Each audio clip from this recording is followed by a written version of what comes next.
Hello and welcome everybody. Good evening. Welcome to my stream or welcome back if you are from here. Oh, sorry about that.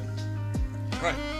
Hope you guys are having a nice day, a good day, or a great day.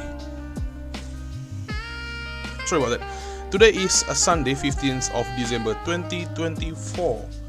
We have like 16 days left until the end of 2024. Honestly, I feel like I did nothing throughout the year, so yeah, whatever was that supposed to mean, right? And it is 10:02 in the evening. A bit late. I planned to do this stream a bit sooner, but you know what? Real life stuff happened, so yeah, I cannot like go 30-minute delays or stuff. I'm going to make sure I will finish the event today, tonight even. Because it's 3 days left before new patch on Snowbreak. So yeah, kinda rushing, but I hope the story itself is not as confused. It's not as confused. Is it confusable? Is it a word? Whatever. So yeah. Anyways, God, I just run up to the stair, through the stair, and yeah, kinda lost a bit of breath right there. So yeah. Anyways, so for my next shot, it will be Zenkibo Tengu, Surefire. What is it called again? Access key, something like that. Yeah, and well, just that it. That's it. And it's the last starter character from Aether Gazer. And for the next 3 weeks after Zenkibo will be Leaf, Fanny, and Acacia. No, not Acacia, Frisia. So yeah, and after that, I will go back to Honkai for a week, and then it will be like back by back for different games. I'm still on the bridge if I want to make girls frontline. What do you call girls frontline ranking design? But the thing is, for the character that I still haven't got yet, it will, it doesn't appear that I can do like a good appreciation mode. So I don't know. Only time could tell. So yeah, without further ado, let's go to the Snowbreak. Let's go to Snowbreak. Let me change the screen. There you go. And unmute the music. Unmute the game even. There you go. Nice. Right. Before we start, I need to drink something.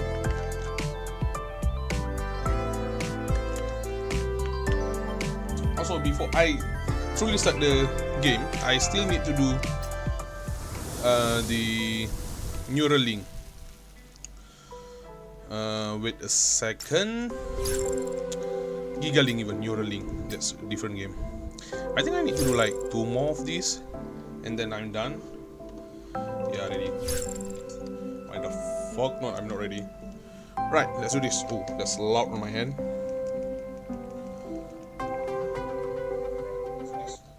Okay, there you go. I just want to hear the streaming. 心配しないで。勝手な行動はしないから。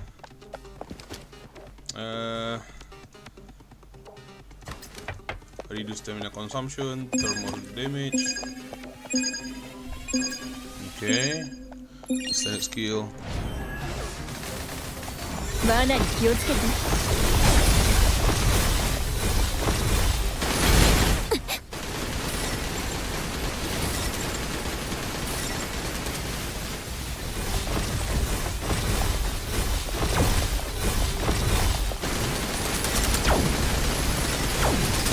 これで終わり？ Right.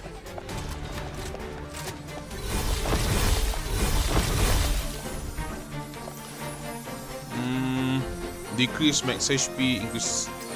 Take that. Electric. Oh no, this is freeze character. Shite.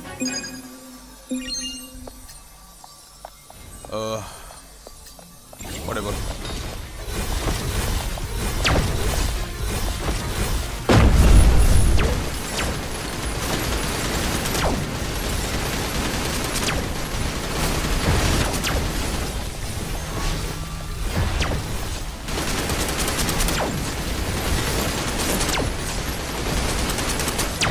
Okay, again.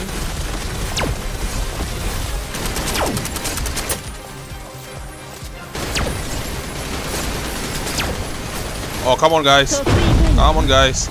The weak point. The weak point.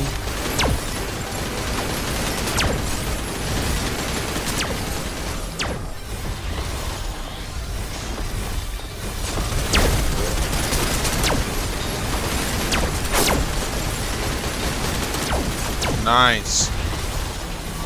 More weak point. Target the weak point. Oh god, you idiot.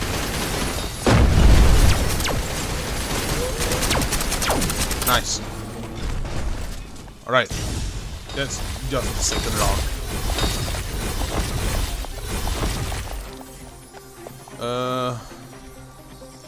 Whatever. Just take anything that I can right now.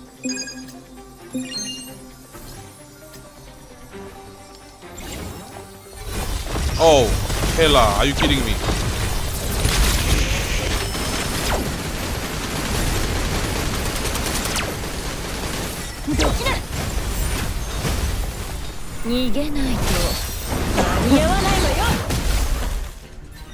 Cool.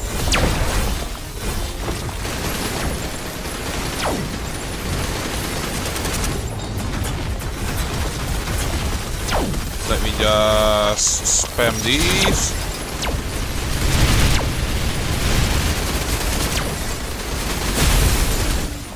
Right, let's go. I hope that's enough. Only one round, right? 次は全力を出させてよね。18? Are you kidding me? I did the least damage. Is that enough? No, I don't think that's enough. Ah, shoot. It doesn't tell me. Oh, yeah, that's enough. Okay, that's cool. Right, okay. That's all for giggling then. Right. Wait a sec. No, I don't think so. Nope. Wrong. This thing. Path of Fury. Yeah. Abyss. Yeah. Go. And then, hello. It looks excellent. Do not overreach or no. I just hope Mersault see you too. Oh, wait, what? Oh, of course, the operation.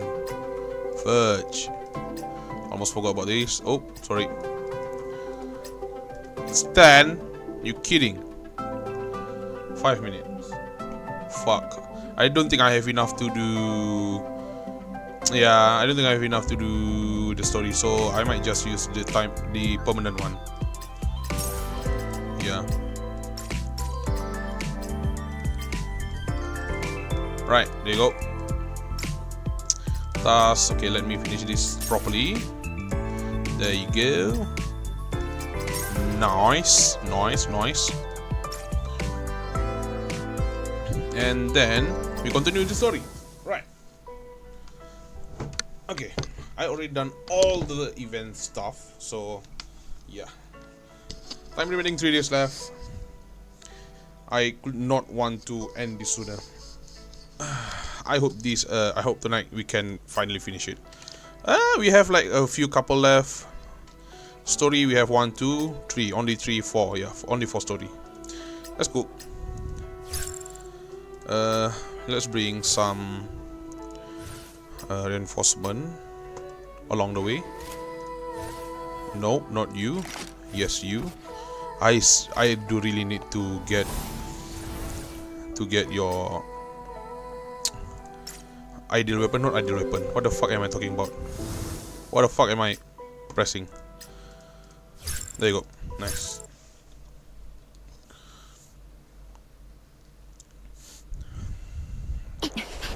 Ooh, animation. Nice.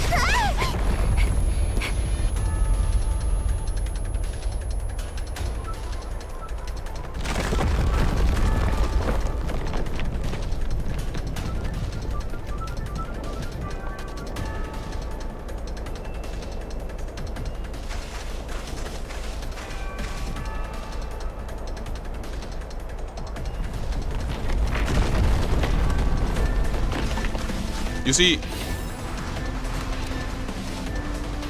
Holy crap. Holy crap. What's this? No, no, no, no, no, no. I'm sorry. I thought I can do double jump.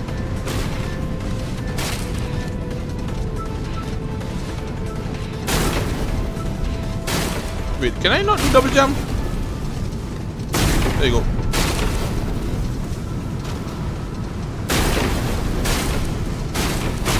Yo, what the hell is this?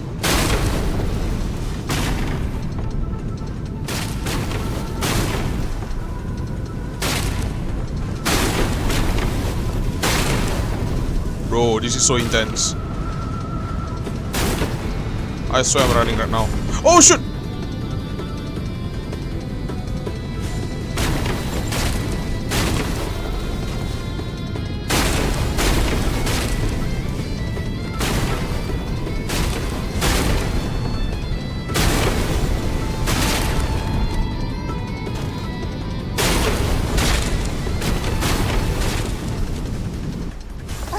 Oh, dang it. Well.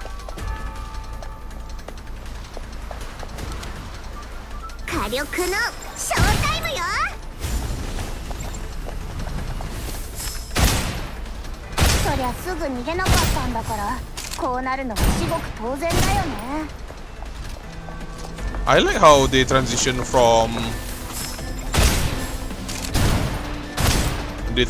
from the running sequence to this battle, like in instant.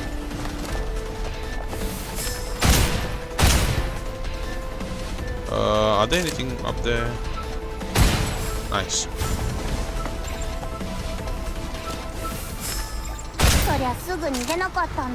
I didn't see that.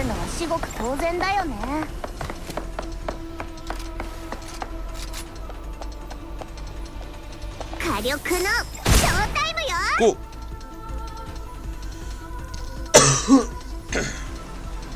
Oh, get to the safety. Okay, sorry. No. I thought we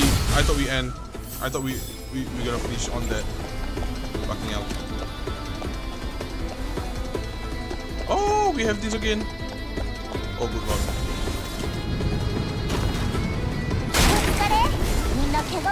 Are you kidding me? Oh my god. I feel like this.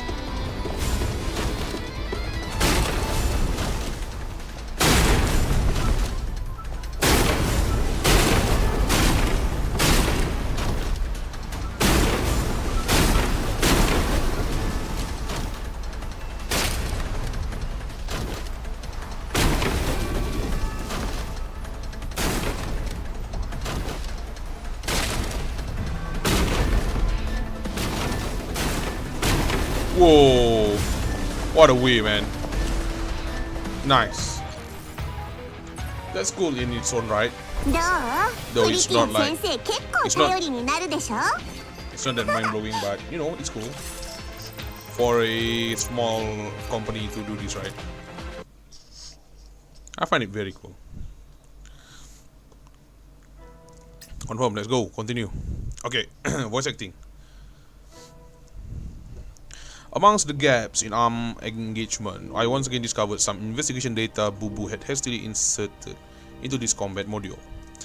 This time she had slipped into a space that looked like a shrine. She was crouching against a wooden column, letting the shadows envelop her as she quietly monitored the interior. How could she be one with the shadow when she have those massive jugs on her? My revenge god, what the hell did I... My revenge god, please forgive me. Under the shrine central offering platform knelt a local, clad in a cloak, hands clasped, murmuring softly in prayer. Though I do not know your sacred name, nor the visage you bear, nor even the full measure of the blessing you have bestowed upon this land, the elders have always taught us that to be born in Beiting is to be chosen as one of your children. As one of your chosen, after what I've done, I fails myself to cross out what I've become, erase myself. No, that's wrong again. As one of your chosen, after what I've done, I know I must humble myself before you and confess. The truth is, deep down, we of the younger generation, we have never really believed in your existence. We never believe in the legends about you, thinking of them as nothing but chains that held us back from living here. It's we who took away your worship. It's we who, okay. It's not we who. Until even your revered name faded from memory. Her teeth rattled and breath quickened, with tears thickening her voice. The incoherence in her words made it difficult to discern if it was penitence or prayer. From behind the column, one could only see the figure by the offering table trembling fiercely, her kowtows hitting the ground like her head was hammering nails. Each bow dragged her deeper into a frenzy, her motions trembling on the edge of collapse. After a brief hesitation, Bubu drew a unique, finely crafted bone whistle from her pocket and began to play a strange tune. It was a melody I had never heard before, but the local girl response told me it was probably a tune familiar to a generation of baiting people. My revered god, are you answering my call? But this can't be true, can it? Definitely not. Her words cut through the air, sharp and decisive, as she made her way out from behind the column. You are the one who came to purchase land, the outsider. Seriously, the outsider buying land? Cut the egg. We are well past pretending now. I have no idea what you're talking about. Whatever, you might not get it, but the suit you touched outside, it totally understood what was going on. What exactly do you want from me? I already helped you once. Bubu's sharp words tore through her disguise, and panic flooded her face instantly. But it was the helplessness and confusion that truly overwhelmed her. Why is it always like this with you outsiders? Why can't you just leave? There's nothing here worth staying for. Even we are trying to leave this place behind. Keep going, I'm all ears. What more do you need to hear? You should leave while you still can. Before the ones with guns spot you, I won't tell a soul you have been here. Nope, not happening. Like I said before, I'm in the business of saving folks from trouble.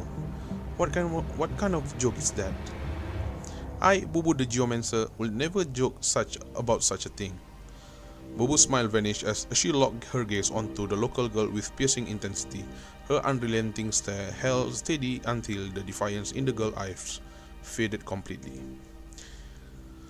You helped me out preventing your friend from grabbing my weapon. You also distracted the Taigu Connect soldiers pursuing me, and you didn't tell them where I was. I owe you for that.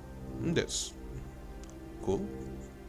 That's why I'm here, looking for you instead of your selfish companion who couldn't care less about others.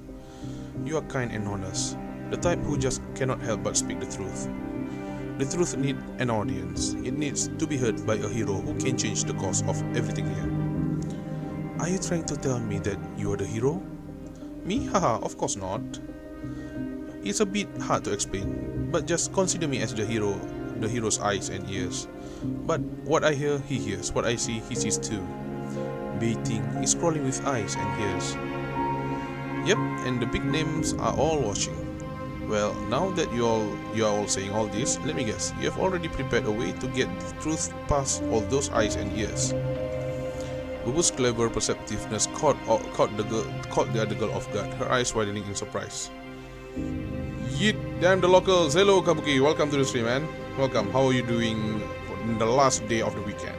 Yeah, the locals. Get moved there, yeah, that's it. We are buying the land and we are going to move in baiting. Just to give the damn NPC stuff, never mind. Bubu Clever's perceptiveness caught the other girl off guard, her eyes widening in surprise. Yeah, we are going to give them stuff. We're gonna stuff them. How you know that? Are you a messenger sent by our revered god to save us? Stop talking about your revered god. There's no god here, and you are fully aware of that. But indeed, I do have a talent for delivering messages that predict the future. Hehe. How do you think I got my titles as the Geomancer? Stuff them like a turkey. Yeah. Stuff them like a Thanksgiving. Never mind. Oh shit! I forgot to read that. Nope, wrong one. Alright, in that case, please take this. After a long tense silence, the local stood up, took off her big scarf and solemnly handed it over to Bubu. Yeah. I don't dare to hope, but if that hero you spoke of truly hears and sees, I pray he can find a way to save this place from despair. Despair. Okay. What's this? Wait a second. Why is it buffering? There you go. That's nice.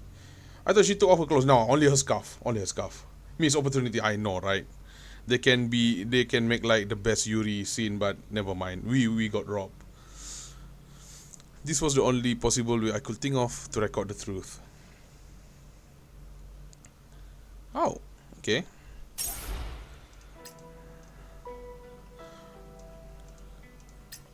Silence footstep. Okay, I'm just gonna refresh the memory. I forgot actually what's this all about. After battle, the adjutant and operatives exit the spindle system, except for Frisha, who had not fallen. Okay, all right. Concern still. Okay, all right. That's it. Never mind.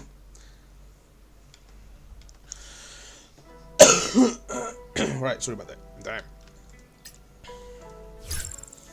Let's bring in some reinforcement with us.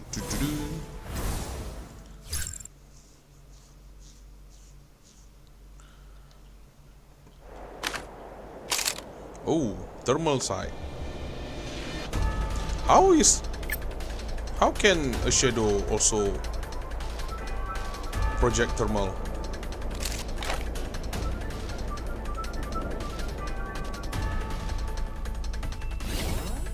Okay, what do we do here? Defeat enemies 0 out of 5. Well,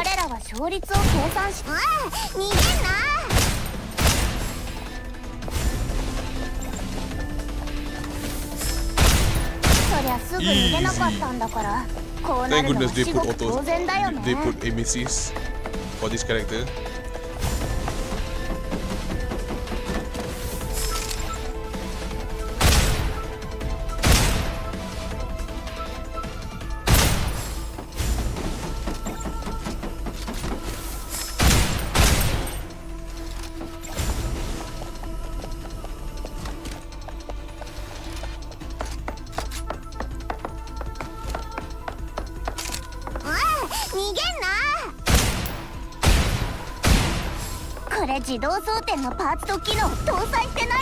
Oh no! You're gonna fight, man?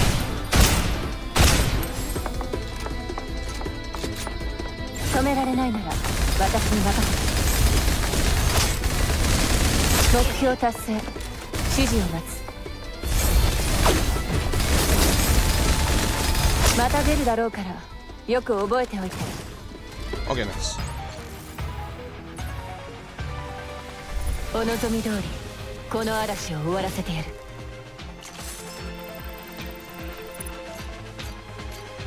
Next stage. I think next stage is also a story, so yeah. Witness her joy, sadness and growth, innocent blossom. That sounds like a Yuri manga title. Bubu. This is the story of the divine bird and the sinister world. A long, long time ago. Oh, excuse me. I'm sorry about that. Oh, that's a nasty ass burp. A long, long time ago, when the desert was a vast ocean and the mountains slumbered beneath the wave, the homeless and the wandering prayed to a god for a sanctuary to call their own. They yearned for a life on solid ground, just like their blessed kin, and for that they were willing to pay any price. In response, the god sent a bird. With its sharp beak and claws, it painstakingly brought soil, plants, and stones to toss into the boundless sea, slowly transforming it into land. At first, the people waited patiently, their prayers brimming with hope and gratitude, but as time wore on and progress was slow, patience turned to frustration, and their reverence curdled into resentment. Once they realized the price was eternity of waiting and that the promised land might never surface, they stripped the god of its visage and in anger and turned their hopes to the sinister worm, which had long rooted deep in the earth, growing larger with every passing day as it burrowed aimlessly underground. Thus, desert arose and the mountains stretched towards the heaven. The faceless god became a hollow puppet, a testament to failure, standing amidst the sands and winds. Yet the divine bird still tirelessly travels between the ocean and the desert. It cries, echoing as it brought faint blessings to this isolated, forsaken land. Nope, I cannot read anymore. What's all this nonsense? She furrowed her brow, puffing out her cheeks in frustration, before tossing the cloth covered in scribbles onto the coffee table. With an exasperated sigh, she threw herself back onto the sofa. Okay. 4 hours ago, after reliving another of Bubu combat encounters in the Spindle system, Yao and I had successfully brought Fritcha out. The intelligence we had retrieved was now being meticulously analyzed by various departments. The cloth Fritcha had been poring over was one such piece of evidence. Using 3D printing, we managed to recreate certain physical artifacts from Bubu finding, ones that were otherwise inaccessible, to help us better understand what she uncovered. That particular piece of cloth had been handed to Bubu during her mission 6 months ago by the last baiting local she had made contact with. I'm sorry, this is all I can do. People here no longer dare, nor are we allowed to speak the truth. So, is the truth hidden somewhere between these lines? This story reads like a cipher, fragments of altered folklore stitched together to conceal a hidden message. Classic coded narrative technique. They say they are too scared or forbidden to speak the truth, yet they secretly leave written clues about outsiders. The people here are real characters. I don't follow. One simple hypothesis is that the people there want to be safe. They are waiting for outsiders like Bubu to uncover the truth and free them. What's the truth? And a more cynical take would be that they are just biding their time, enduring their misery while quietly looking for the right opportunity to break free. There you go again with your conspiracy theories. Loosen up a little, will you? You don't have to chase down every possibility to the very end. Don't you get tired? Leaning forward, she looped her arms around my neck from behind, resting her chin on my shoulder, while her sharp eyes focused on the cloth sprawled across the coffee table. The superstition is real, and so is some of what written here. We just need to figure out what's truth and what's smoke and mirrors. Something doesn't add up. What do you mean? Cheng Xing, who had been quietly seated at the far end of the couch, suddenly spoke up. She reached out, picking up the cloth lying on the table. If this cloth was meant to deliver a message to the outside world, why would they lie about the most critical detail? Lie? About what exactly? The basics. Something so fundamental that even a child wouldn't fall for it. Anyone who's been to baiting would notice the glaring hole in their story immediately. Egerton, do you remember this? Actually, I don't. I think this is one of the stuff in the main story that I miss. To be honest, I still going to play the main story once they actually finally fully voice all of that. So yeah. That's sweet. Why do you have it? She held a small wooden carving, something I'd made from memory after logging off the Spindle system. I borrowed it from the intelligence analysis department. They said you carved this because some of the data could not be recreated with 3D printing. Yeah, that's right. Is something wrong with it? Oh, there's plenty wrong. This thing should not even exist in baiting, or more precisely, nothing like it existed there 12 years ago. She let out a soft smirk and placed the wooden carving, an accurate replica of the statues we saw in baiting, onto the coffee table with a firm thud. The creep sound of the carving hitting the table was like a resonating gong, striking deeply into the hearts of everyone present. Coming from anyone else, such claim might have been met with skepticism, but this was Cheng Xing. Her word was beyond question. Even with our recent experience in intense simulated combat, a shiver still ran down our spines. Frisia practically sprang upright like a startled-fish, her body taut as she fixed an eager, wide-eyed gaze on Changxing. I knew it. I knew there was something fishy going on here. Quick, spill it already. It's actually quite straightforward. 12 years ago, I took a trip to Beijing. My family brought me along to visit a distant relative. We drove across the desert plains of Beijing. Did you stop anywhere along the way? No, for shoujo people, Beijing has always been a taboo subject. People avoid discussing it, let alone interacting with the locals. Back then, because of some sensitive family matters, the elders wanted to keep a low profile. So we took a route almost no one else would, one that happened to pass through Beijing. It was August, blistering hot, with the sun beating down relentlessly. I was just a child and didn't know any better, so I rolled down the window to look outside. One of the elders called me right away. That's why I remember that day so vividly. That elder told me Beijing was a place outsider could never truly understand, a land where people live solely off what the land could offer. At first I didn't connect that memory with our investigation, but after seeing this carving, it all started to click. Frisia, do you remember the details about those stone statues we saw? Details? Well, so far I've only seen two types. Some stand upright, stretching tens over or even hundreds of meters high. You'd think they would work as landmarks, but they don't help with navigation at all. As for their arrangement, it's completely random. If you try to follow them, you will just end up lost. And even though you mentioned those statues were around 12 years ago, they look quite old. Do they look badly damaged or withered? The overall shapes are intact, but up close their surface are mess. And here's the strange part, the damage doesn't seem like a natural erosion. Wait a second, I need to cough.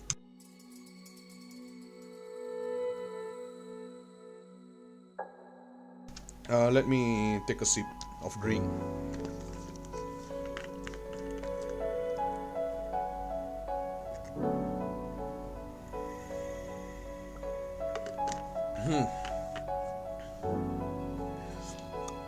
Oh, that's good. Oh, that's good. Yeah, that's good. Damn.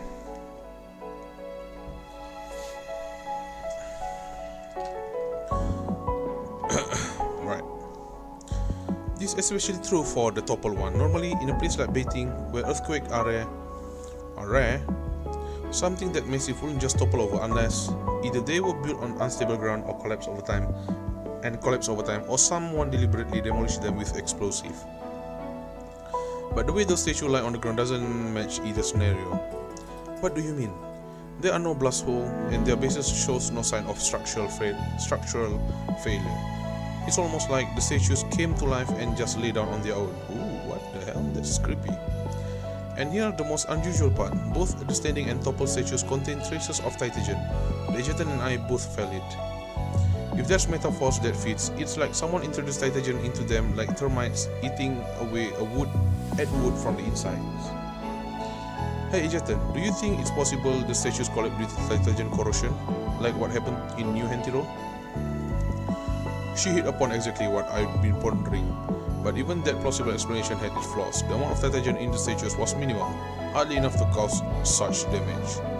There are two things that don't add up. First, with such a small amount of titagen, it will take ages to cause a collapse. Second, why are some statues still standing while others have collapsed? Hold on a second, there's something obviously odd that neither of you has brought up yet, though I'm not sure how big deal it is. What is it? There are no traces of any statue in the middle of the desert, but around the oasis, they are suddenly everywhere. Doesn't that strike you as odd? Well, people go there every time, right? It's their rest time. It's their rest area something. Yao swung her long legs over the back of the couch and settled into her signature laid-back sprawl on the cushions. Then she pointed out something so subtle that all of us had overlooked it. Think about it. If we take Changxing memory as a baseline, this statue must have been built within the last 12 years. From what we have learned, Beijing is isolated, unwelcoming to outsiders, with some unique local custom. If these statues were meant to reinforce that image, wouldn't it make sense to place them out in the open desert, like gatekeepers or big warning sign to keep outsiders away? Outsiders, right. The locals did refer to Bubu as an outsider.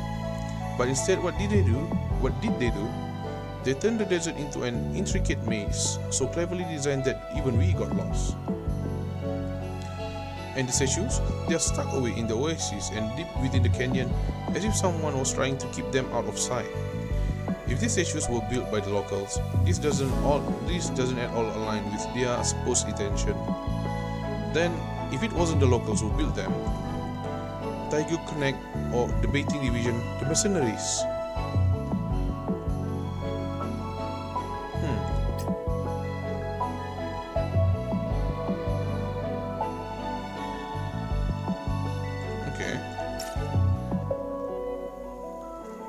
These days, it's not uncommon for logistic companies to maintain armed security force for safer transport. But those guys we saw through Bubu eyes, they were far more dangerous than what you typically expect from a logistic escort team. The statues were built by someone. The intelligence inside them was placed there by human hands. The locals of Beijing, they've been victims all along. So when Bubu reached out to them, or rather, when the Taiga Connect mercenaries found out the locals were interacting with her, there's nothing there. Come on, stay focused. We've got to get to the canyon before dark, or those guys with gun will catch us again and throw us back into the mine. I can get gist of it. The mine? What are you mumbling about, Ejatan? Hand me that cloth. My head was swimming, juggling too many pieces of information from too many sources. I could not even tell which ones were reliable. Yet somewhere deep down in my subconscious, a coherent thread had already begun to weave itself together. Sure, here you go.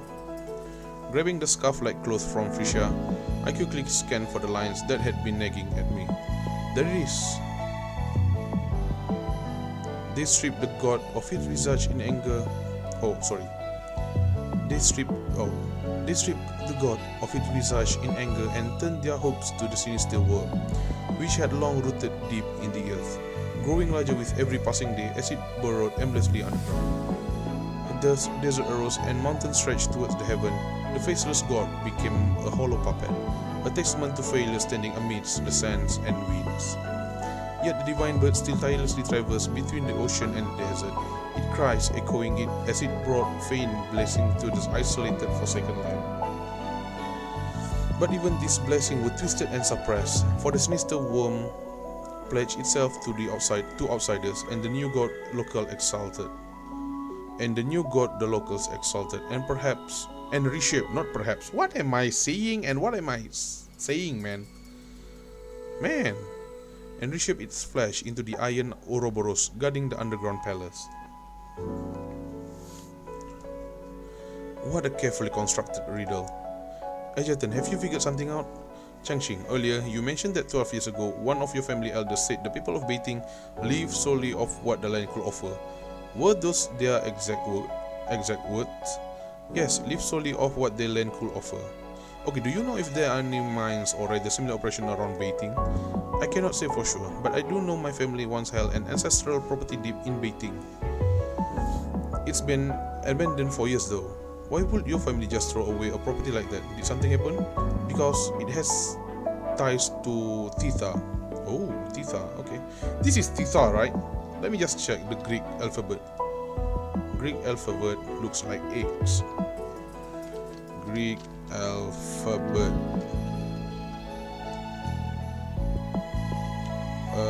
Yeah, it's Titha. How do I say this actually? Titha, okay. It has ties with Titha. Now, this name again. I'm not sure if I supposed to know this Titha or not. Titha? Yes, it was a long time back then. Titha was pretty close with the G family and began assisting in managing that property. After the G family hit hard times, Titha severed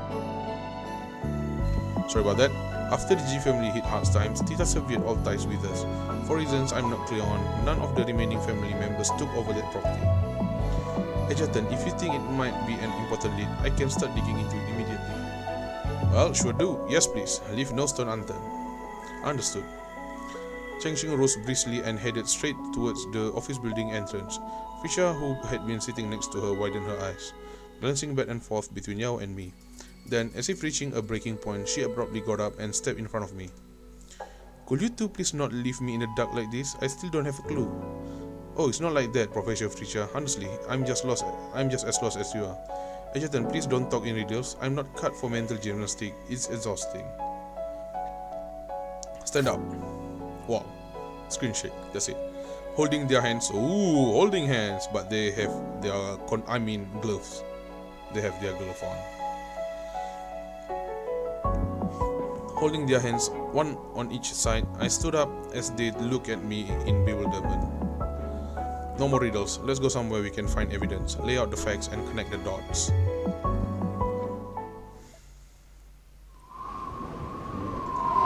Moments later, I led the two of them back into the spindle system to dive into the data Bubu had left behind. Right now, or rather 6 months ago, at this exact moment, Beiting was nearing dusk. In the valley shaded by mountains, some areas were already enveloped in darkness. Seems like time doesn't flow to the same here as in reality. I've been trying to wrap my head around just how much Bubu managed to pull off since we first logged in. In less than a day, she infiltrated this deep into Beiting from the outskirts, solo, while facing those brutal fights. If she really did all that, just calling her a field agent feels like an understatement. The system might be functional now, but it's still far from perfect. It cannot fully convert every second of field agent experience into recorded data yet. Signal interference, environmental factors, physiological condition, there are so many technical issues we haven't tackled. Right now, we can only see the parts Bubu chose to upload, which is why piecing together her entire investigation is so difficult. Adjutant, you said we are here to find evidence, but what exactly are we looking for? We are looking for the Iron Ouroboros. Huh? Iron what now? Tell you what, let me share a story. You still don't know what you are looking for by the end. We'll log out and get some rest while waiting for Chengxing finding. Is it going to be a long story? Just a few lines. The two of them exchanged glances, then plopped down on the ground in unison, looking at me with amused curiosity, ready to hear the intriguing tale. First time hearing a story from you in a place like this? Alright, let's hear it. 12 years ago, there were no stone statues in Beiting, but the locals had their own belief. At some point during the past 12 years, someone or perhaps a group of people whose identity remains unknown began meddling in these secluded insular places for their own selfish reason. They turned Beiting into their personal testing ground, using the Taigu Connect mercenaries as their eyes and hands.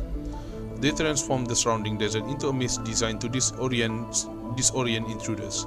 In the oasis and canyon, they erected colossal statues. They took control of the locals, stripping away both their freedom and their faith. Strip away? Their faith? Exactly. Remember what Bubu overheard during the battle? We gave what should have been offered to someone else. If it refers to the deity the locals originally worshipped, then, according to the writing on the cloth, it must be the one they prayed to for the land. Oh, and here's another interesting detail. Do you remember what those people were wearing? Tiger Connect uniform. That could mean that some of the mercenaries doing the dirty work for the outsiders were recruited from the local population, right? Sharp as ever. I'm starting to piece it all together. In that case, how about you take over and continue the story for me, Professor Fisher? Sure thing, I'm out for it. What do you say, Yao? I'm with the adjutant. Cannot wait to hear Professor Fisher spin a tale. Alright, first off, let me decode that confusing mess written on the piece of cloth. I had to admit, once our little genius mind clicked into gear, her ability to zero in on the key points was truly remarkable. Simply put, a group of outsiders came here and struck a deal with the locals. Given everything we already know, if the divine bird represents the way the people Beiting used to live, then the sinister worm or Iron Ouroboros must symbolize the new way of life. I'm sorry, I need to burp. Oh, there you go. Okay. Brought by these outsiders, something that completely reshaped everything for the locals. Rooted deep in the earth, burrowed aimlessly underground, the mine, live off what the land could offer, the G family ancestral property, all these seemingly unrelated pieces might actually point to the same thing. Right beneath waiting, under our very feet, there's likely a mine producing some unknown mineral even. Hold on a second, didn't this whole investigation start because we received that report? Exactly.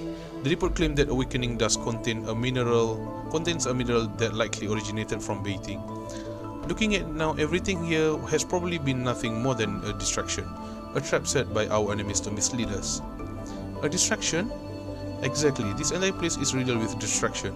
The desert labyrinthine terrain, the statues, the local custom, the superstition, and confusing local law. Everything here is designed to misdirect us. Their common purpose is to hide one thing, to keep anyone from asking one specific question.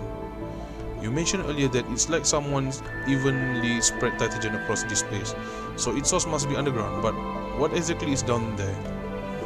Just like before, Yao bent down, scoop up a handful of sand, and let it sift through the fingers. Only this time there was a steely determination in her gentle movement.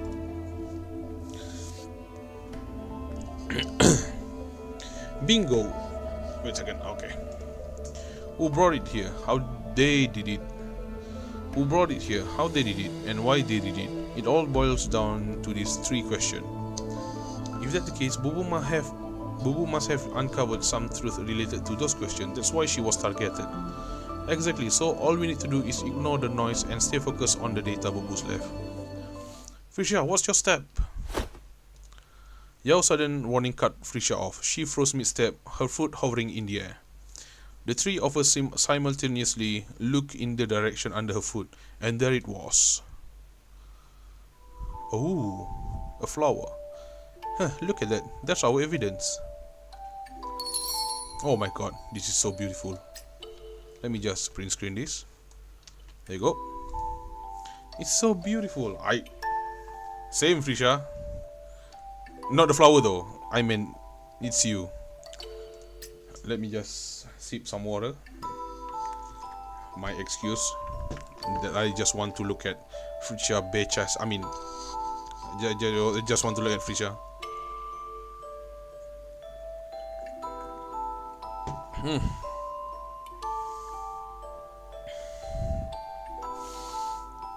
Oh.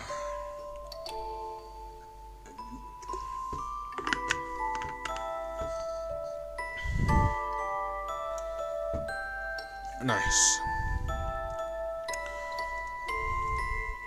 Like an otherworldly iris, there grew a strange flower, blooming defiantly amidst the barren, gravely terrain. Yep. It doesn't look like something that someone planted here, does it? She beamed at Yao and me, gesturing for us to join her in admiring the flower up close. Stupid Instagram, what the fuck do you have notification now? It's so delicate. Look at the texture of this petal, the veins, and in the leaves. It looks so real. If I'd also been here 6 months ago, I would have taken it back and preserved it as a specimen. She reached out towards the flower as she spoke, as if she could pluck this delicate bloom and claim it for her own. But such an act, defying the divide of time and space between now and then, proved futile. The flower seemed to possess a will of its own. The petals began to fall away before our eyes, swirling gracefully in the still air. Aww. Let me just take this one again. For print screen. There you go. In the blink of an eye, it vanished completely, leaving only a familiar stifling heaviness that seeped into my sense. Such a shame. It looked so beautiful, delicate, and innocent, and yet it reeked of poison. Emerging from the ground, crafted with such exquisite detail and precision, whoever made this must be a master at manipulating Titagen. Egerton, that Rosan lady you fought. She's capable of something like this, isn't she? She is. We cannot rule out others entirely though. Before I could respond, Frisha had already voiced my thought. What surprised me was the familiar yet rare tone in her voice. It was the voice of Risha Ignis, the resolute Handel operative, ready for battle with steely determination. Hey, this flower is like an invitation to an academic conference. It conveniently grew right here, waiting for us to notice it, only to wither away the moment we did. I understood the implication behind her words. This Tatajan flower, blooming 6 months ago, yet now revealing itself in such fleeting, deliberate fashion, was indeed too coincidental. And by seeing it and understanding its significance, it had become something more, an open challenge. Let's move. It's clear what we have to do next. Let's help Bubu finish what she started. Let's go.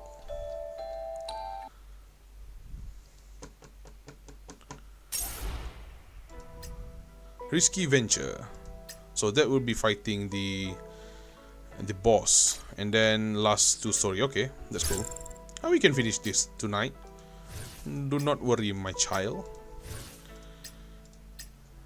Right, you.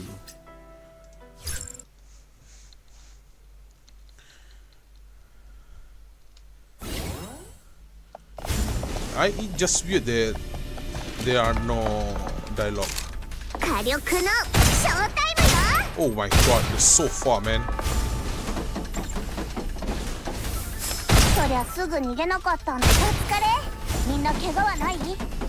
It's weird that there are no, like, a lot of dialogue in the battle. They usually have like 1 or 2 in like consecutive parts, consecutive battle, so it's kind of weird.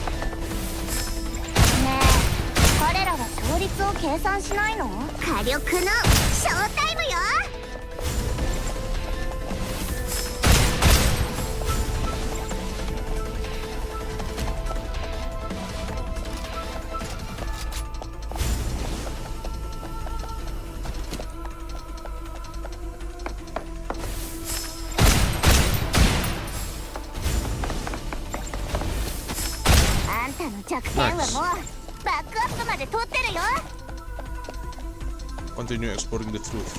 Cool. Easy. You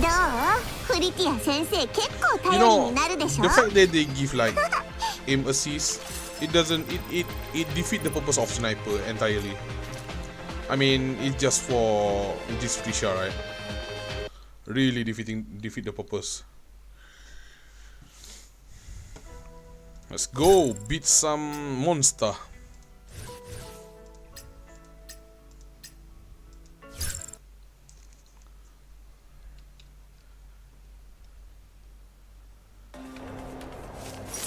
Valley of Sunset, baiting. Oh, finally.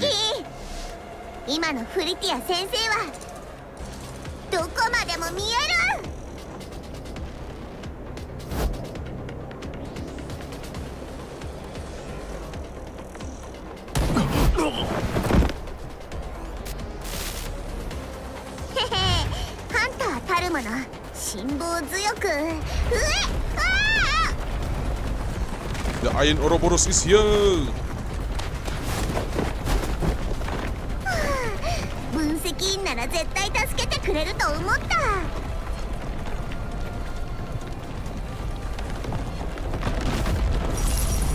Iron Ouroboros, the ancient beast.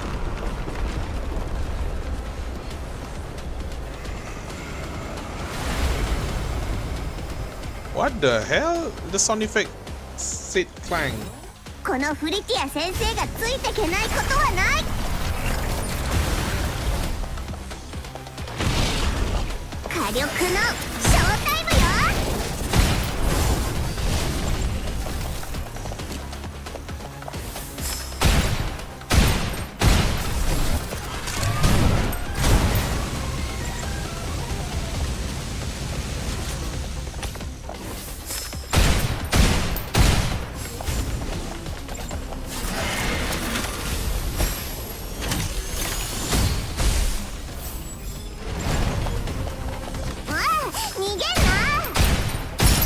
Oh, nice.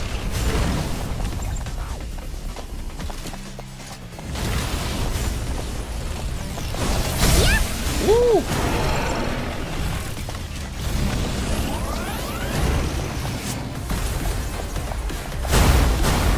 Bro, come on, man. What are you doing? Let me out. Ooh! That's actually pretty good. No! I miss! You kidding? Dodge that, you motherfucker. 慎重に反比例してるんじゃない？ Easy. 分析員どうだった？私前より進歩してるのかな？ That's easier, to be honest. I mean, oh my god, I don't know if I should pull for her weapon now. Oh, yeah, okay. I mean, this is a trial and it's a scripted boss fight, so yeah, I don't think so. Starling resonance in both present and future, let the heart steer all.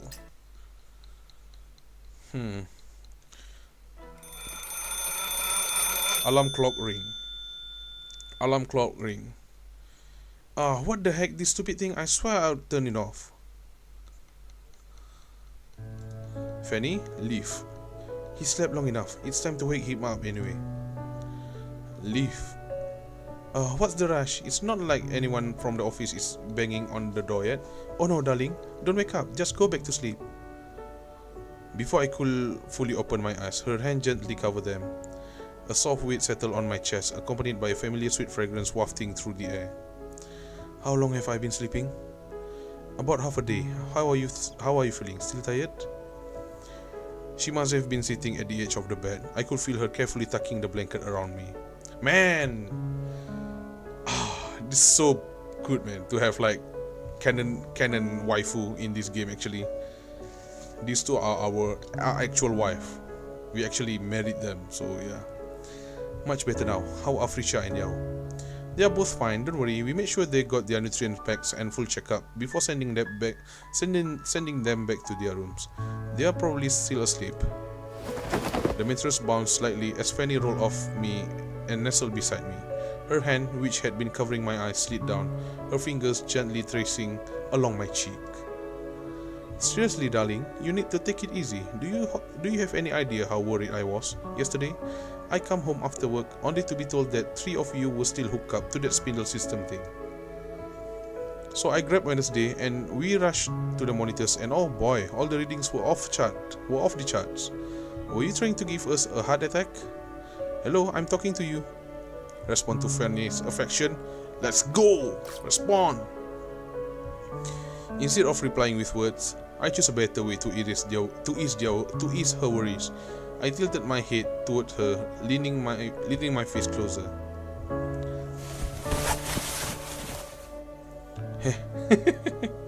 Wait, what? I need to read that again.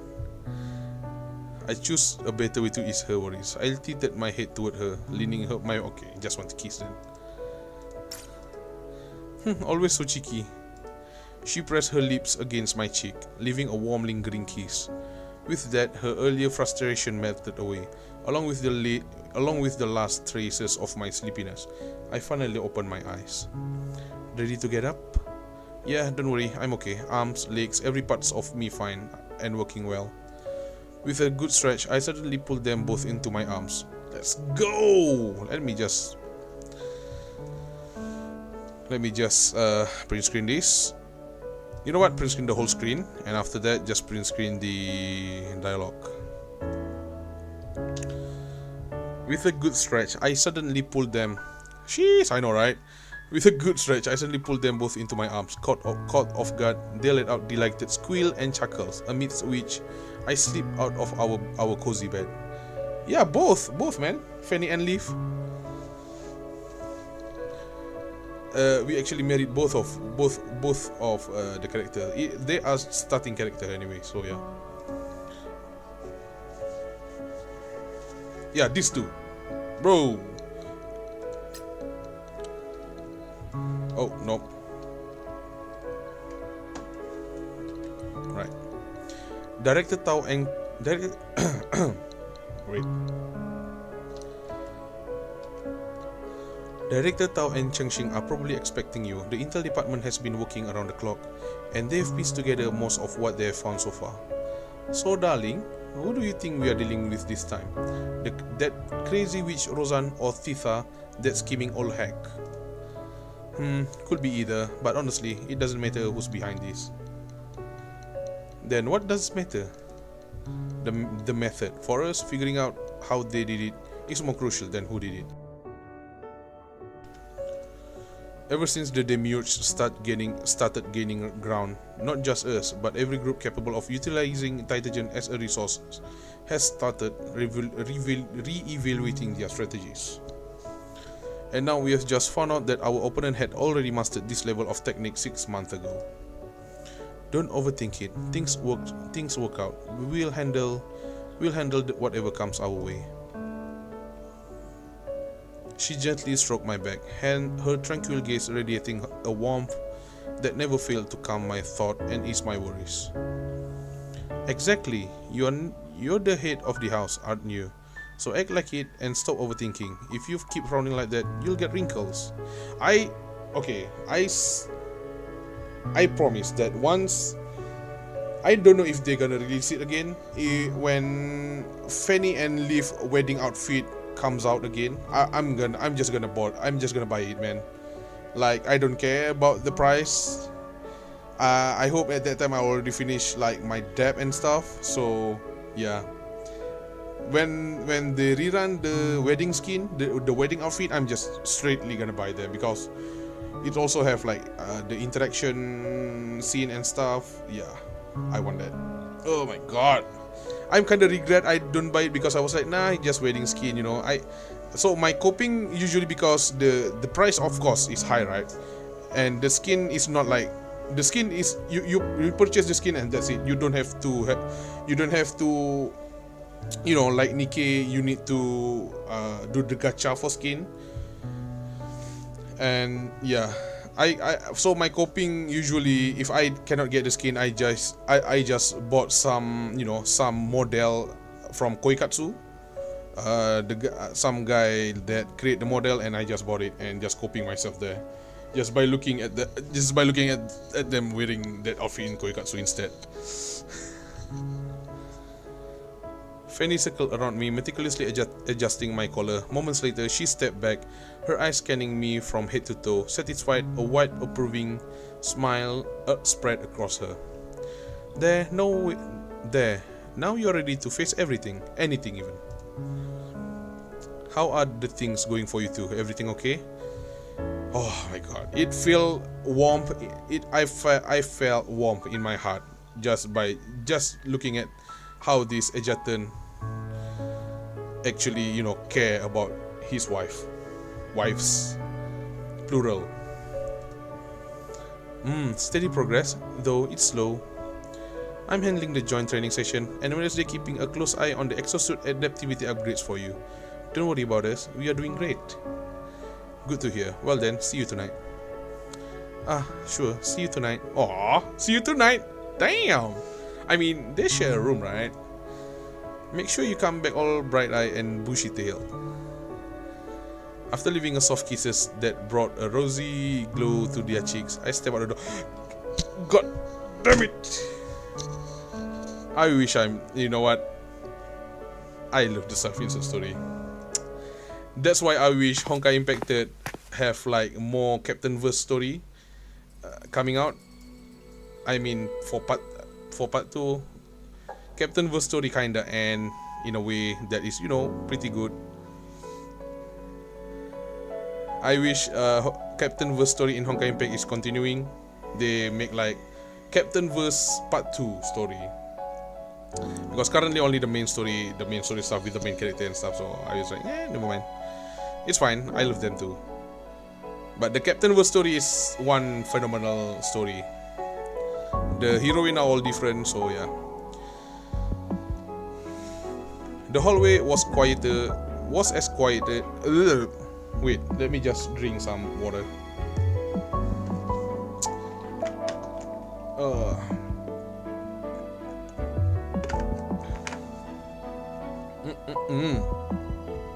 Water good. The hallway was as quiet as ever. But I knew that on the other side of the walls, nearly every apartment in headquarters was bustling with works.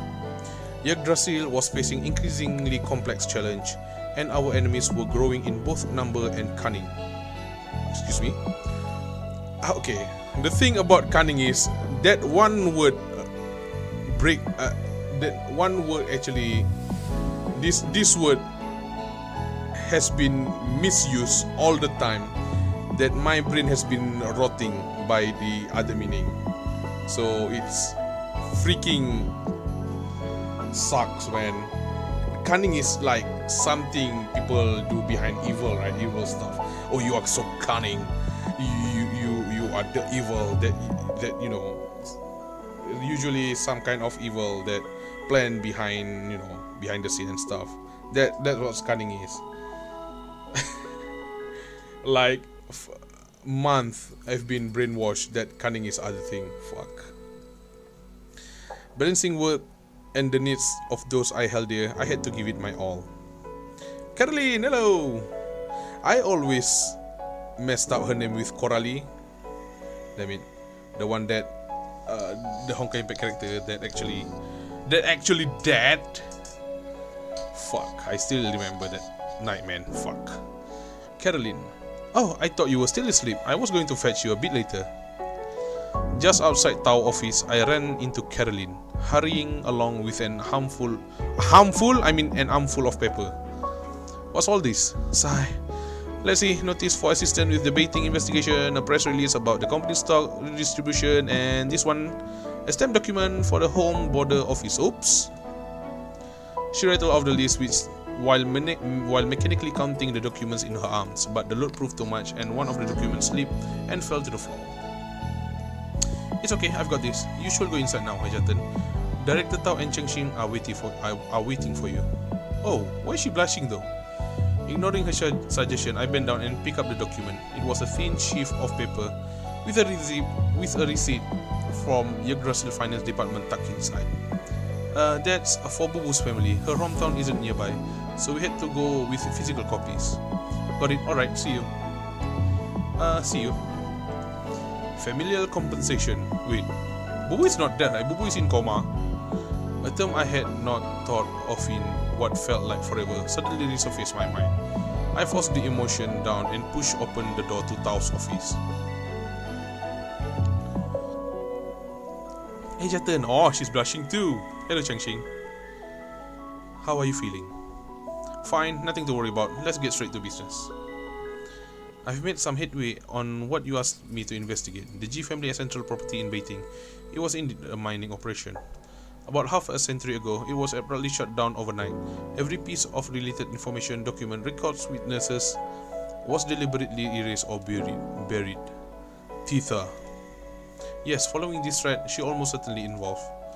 I'm still digging deeper. I'm reaching out to some black market intelligence dealer to see if they can offer any useful leads. What about your family, your elders? Are they willing to share anything? That's yet another strange thing I was going to report. I cannot get through to anyone back home anymore. Ooh, that's bad. How come? Didn't they just send you a family letter not too long ago? They did, but when I tried calling to ask about the letter, I could not get through to anyone in the family. I have no idea what's going on. Let's not assume the worst just yet. If someone targeting Yggdrasil, they'll reach out to you or me sooner or later. I agree. Don't let this distract you, Ejatan. It's probably nothing to worry about. It's something. It's basic. It's technically something, yeah. Alright, so what's the situation here? I turned to Tao, who had just slid a peculiar object across the table to me. Okay, along with the report. What's this? A tooth from the Iron Ouroboros. Thanks to your investigation in Beijing, Bubu's data uploads are now complete. The head of the engineering department personally reconstructed this object from the data. Iron Ouroboros, huh? We are sticking with that name from the story? It's already stuck, but take a look at the report. That's where things get interesting. Following her suggestion, I pick up the report. The content immediately seized my attention. It has been confirmed that the components which could not be reconstructed due to the lack of necessary materials contain the same substance found in the composition of Warden remains. Warden? Awakening dust? No, this doesn't make any sense. It's impossible for Rosan to have created something like this 6 months ago. Unless it was an early stage prototype. Starting with arthropods and crustaceans, then gradually progressing to higher life form, its standard R&D approach. And the precise manipulation of Titagen you saw earlier in the spindle system, that has Rosan Kawarena written all over it. Precise manipulation, okay. Targeting an entire region, manipulating the locals' belief, playing mind game for personal gain. That's also her style. So, Rosan and Thitha are working together, okay. But it's been 6 months, plenty of time for new variable to emerge. Do we have any lead on Thitha's whereabouts? Already on it, we've also sent operative to the G family's former property. You need to take a breather. For now, the safest move is to focus on the spindle system, the new exosuits and the joint training program. Frisha adapting well to her turbo exosuit, and Yao performance metrics are becoming more precise, which will guide the next phase of her exosuit development. Yes! This just confirmed Yao will get new exosuit. New kit and stuff. In just one day, the three of you achieved what previously required a full battlefield deployment. The spindle system is currently the safest and most reliable with for Heimdall to carry out missions. Boo Boo, didn't she upload 3 complete independent data sets? Where can I start with the second one? Cares. She sighed, rubbing her temple as she softly called my name. Easy, there's no need to rush. You don't have to push yourself this hard. We are already sending out compensation to families. How am I supposed to take it easy? Bubu's condition is improving. It isn't as bleak as you think. I'm watching her. It's only a matter of time before she wakes up. But if you are this worried, all the more reason to slow down. For her sake, because I'll need you to. I'll do it, just tell me how. Frisha myself told you the spindle system is far from perfect. As its first user, feedback from you three, any changes you experience, is crucial to its refinement. Promise me you'll take a few days off, spend time with Frisha and Yao, ask them if they have noticed any subtle changes in themselves. Even the smallest details can help. With more data, we can continue to improve the system and help keep everyone involved safe. And you will be able to get out into the field sooner for hands-on operations. Other than handling the various trivial matters at the company, that's all I can do for you for now. You've said it yourself, Yggdrasil is like one big family, and in this family, we don't pile all the tough tasks onto one member. That's cool, that's great. Oh, Nita, hello! Oh, Gaara! Man, joint training is one thing, but now the company take on extra special training. We've got drills tonight too. It's been a while, Nita. See, Nita, you actually need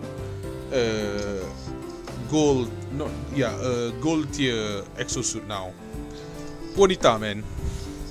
Come on, Amazing Season Games. You got this. Please, we need more Nita. My back's gonna give out at this rate.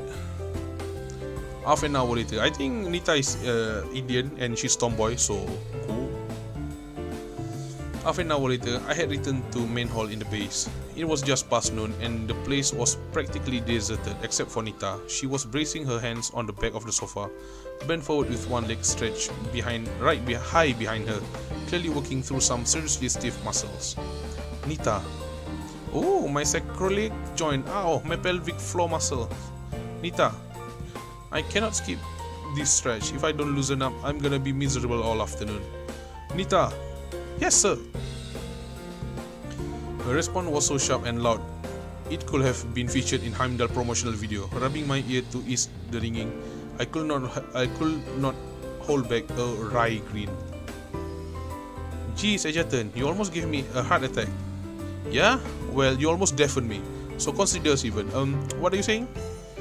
Just stretching out, this drill that has been hell. I'm sore all over. I tried booking a neuronic therapy session, but they told me you wouldn't have an opening in the next 2 months.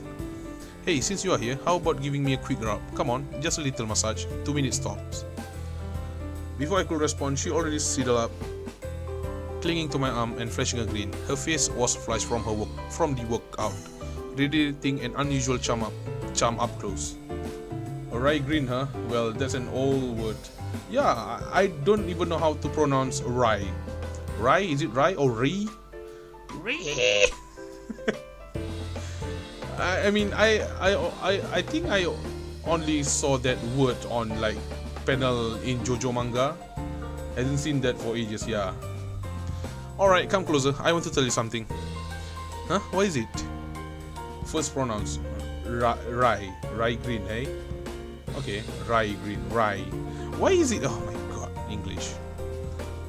About the therapy reservation. I'm listening. There's a way to cut the line. What? Shh. Oh, shh, gotcha. I can cut the line. When no one's looking, just sneak your name tag in to the front of the queue. You'll be up next week. No wonder I've been waiting forever. You're the best, Egerton. I knew you had my back. Glad to help, just don't get caught. Got it. Now I need to ask you something. Have you seen Frisha and Yao? I've been looking all over for them. That's weird. Professor Frisha should be in her room. She woke up early this morning, looked kinda out of it. Maybe low blood sugar or just tired. She wandered around a bit and then went back to get some more shut-eye. As for Yao, she raised her hand and pointed at the ceiling. On the roof? Yep, she said the simulated sunlight in that system doesn't cut it. Earth and real sunshine on the roof more her thing.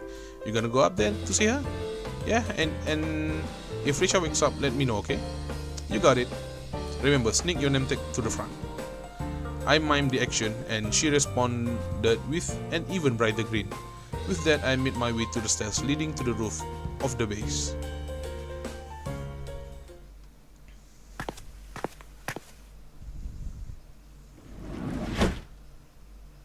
Oh.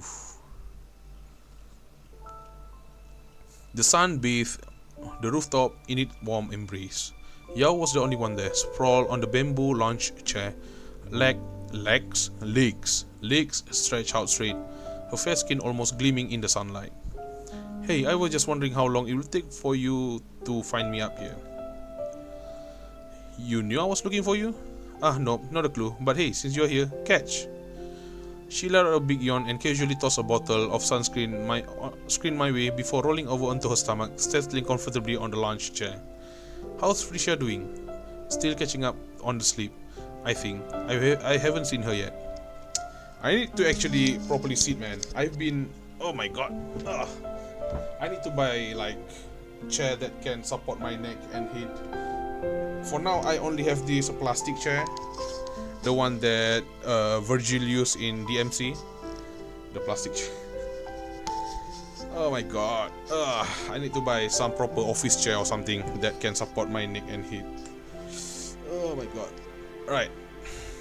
Yeah, sounds about right. We are all drained. And how are you feeling? Me? I'm good. A little higher. Yeah. A bit to the right. Oh, are we rubbing... no. Are we massaging her? Rubbing, what the hell? The seat for kings, yeah, and power, that's true. Okay, so we are rubbing her. No, I mean, we are massaging her. No, we are rubbing her with sunscreen. Rubbing sounds so... we are applying sunscreen on her back. So yeah.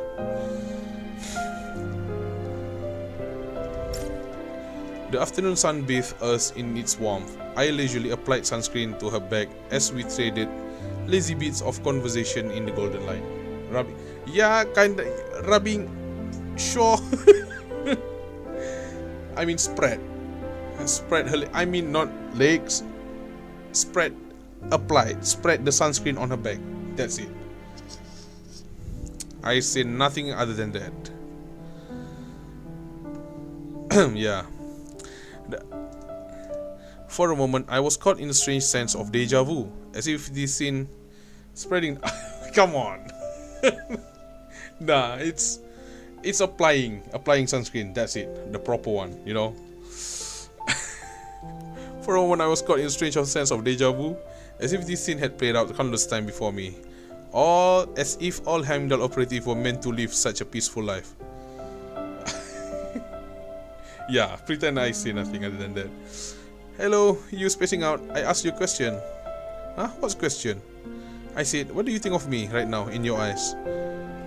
Yo, I have to tell you, you're so beautiful. Even though you are lazy as motherfucker, you are so beautiful. You make me feel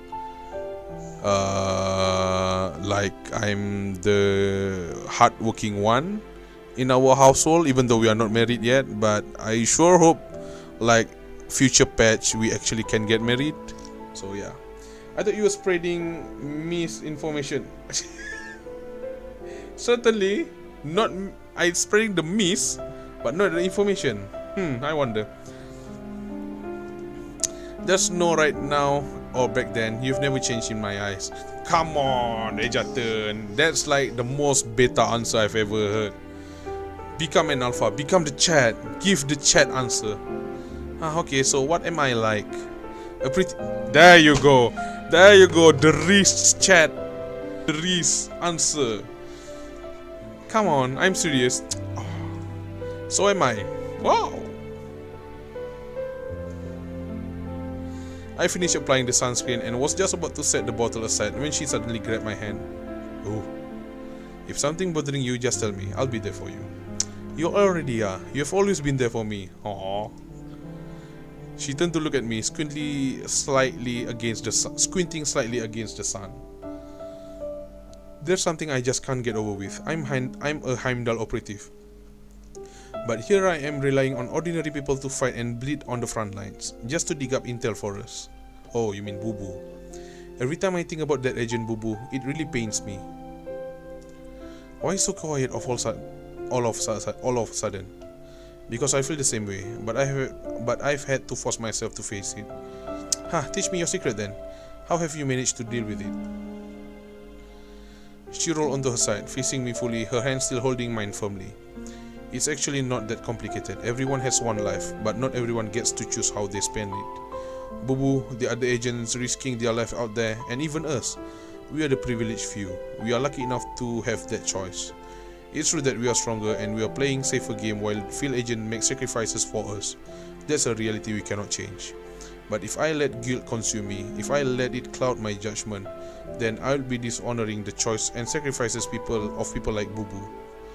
That's just a bunch of pretty words. Maybe, but it's still the truth. You want to know what I think of you? I've seen you on the battlefield. I've seen you looking out for everyone. I know that you'll brace yourself and throw everything else aside to protect someone. But right now, we are not just dealing with the remnants of the former bot. We've got Rozan, and probably even sneakier, more dangerous enemy we don't even know about yet.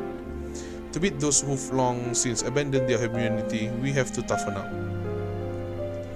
Before I could finish, she pulled me into a firm embrace, holding me tight with all her might as if she would never let go. Yo, shh, just let me hold you for a while. Embrace her too. Come on, give the CG, man. We need it.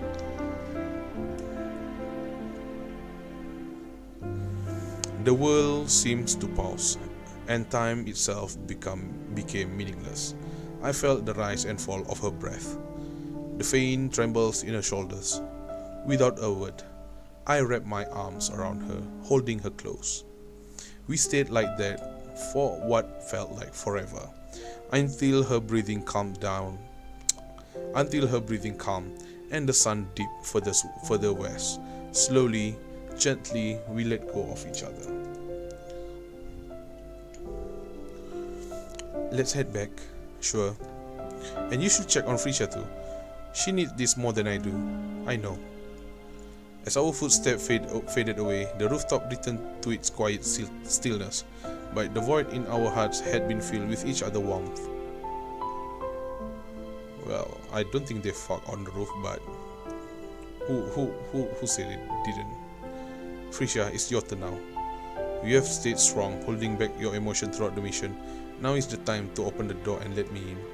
Frisha, I'm coming in.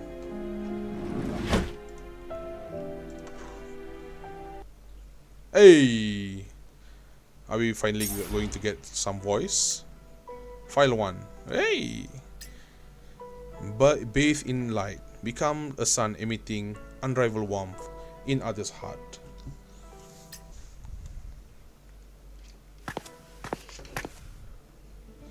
When I entered Frisia's room, she was lying quietly on her bed. If not for the faint glow emanating from the spindle headset she was wearing, she could have easily passed for someone in deep sleep. 10 minutes earlier, the spindle system technician had rushed to me, reporting that someone was still accessing the first dataset uploaded by Boo Boo. It didn't take long to confirm that the user was none other than Frisia. Unlike the last time, when she'd been stuck in the system with dangerously high theotropic nerve activity, this time her vitals were completely stable, so stable it barely felt like she was immersing her consciousness in the system at all. After ensuring all emergency measures were in place, I entered her room with a headset in hand. Now I needed to dive deeper into her psyche too. I let myself relax, lying down naturally beside her, then I put on the headset.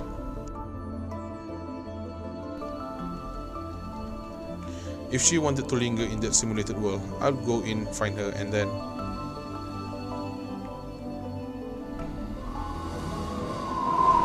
Actually, I saw her at the moment I re-entered Beatty. She was standing on the edge of a massive boulder perched high above the canyon. The simulated environment was bathed in the stillness of night. She stood there alone, quietly gazing down at the canyon below. Wait, streaming offline? Is it? Sorry about that. Damn, I didn't know. Is it long? Like, how long was it? It goes offline. Oh my god, the internet, man. I need to actually check up on the TMK line tomorrow and tell them what happened to this kind of thing. This kind of thing always happen. It was on like what, 7 o'clock, 7 in the evening. It's being on and off. Fucking hell. How long has it been? Is it like recently, or has it been happening like 1 hour ago or stuff, 30 minutes ago? Or is it just now? I hope it's just now, man. Fuck. I cannot comprehend like people who are going to be watching the VOD and being interrupted.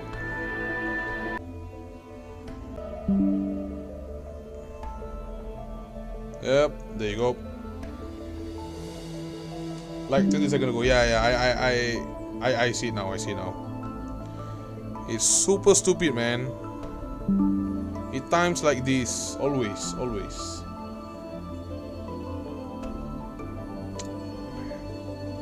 God damn it, TM. What the fuck is going on?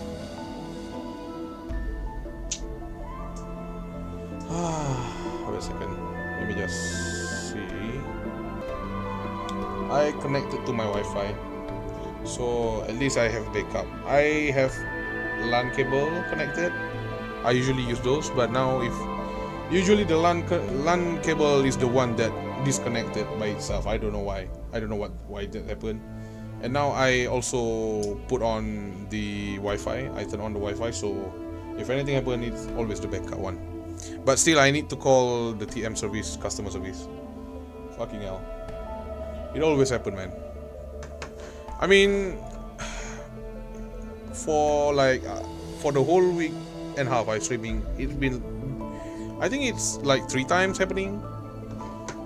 I think first week time earlier on the week. Oh, come on. Right, let's continue. It's kinda ruined the immersion for me. That sucks as hell. I hope it's okay now. Is it okay now? I think it's okay. Let me know if it's not, because yeah, just charging this thing. There you go.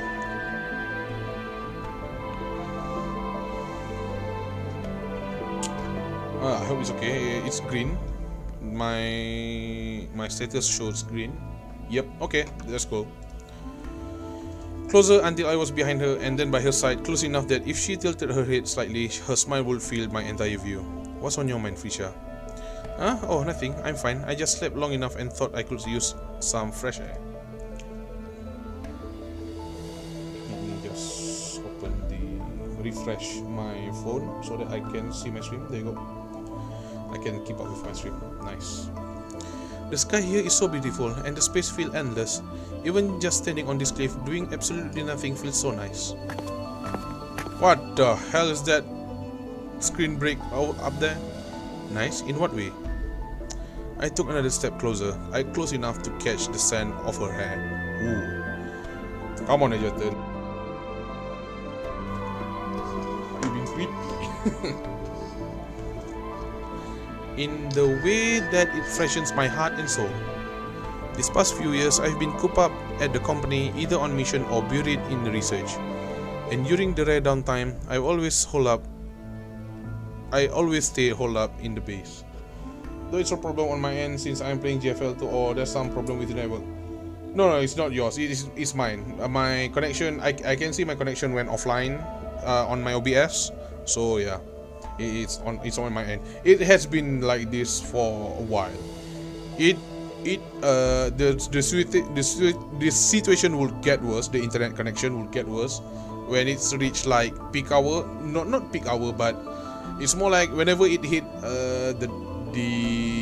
the night, like 8 p.m. to 9 p.m. that when it was. So that's why I never stream early at 8 p.m. or 9 p.m. Sorry about that. I keep playing with stuff.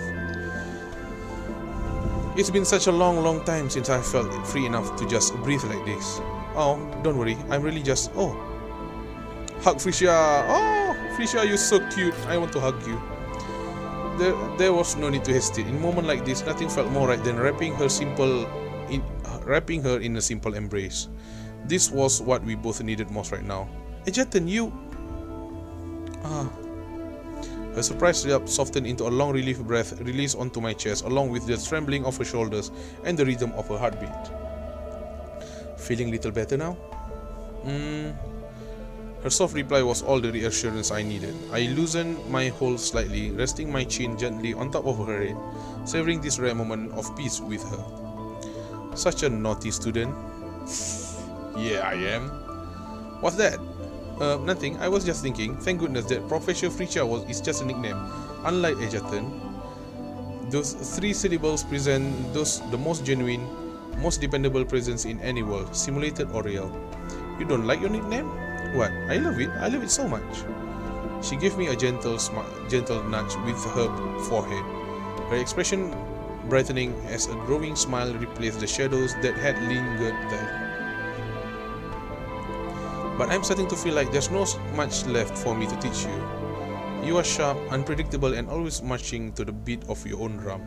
It's impossible to figure out what's going on in that head of yours. And what about you, Professor Frisha? What's going on in that head of yours?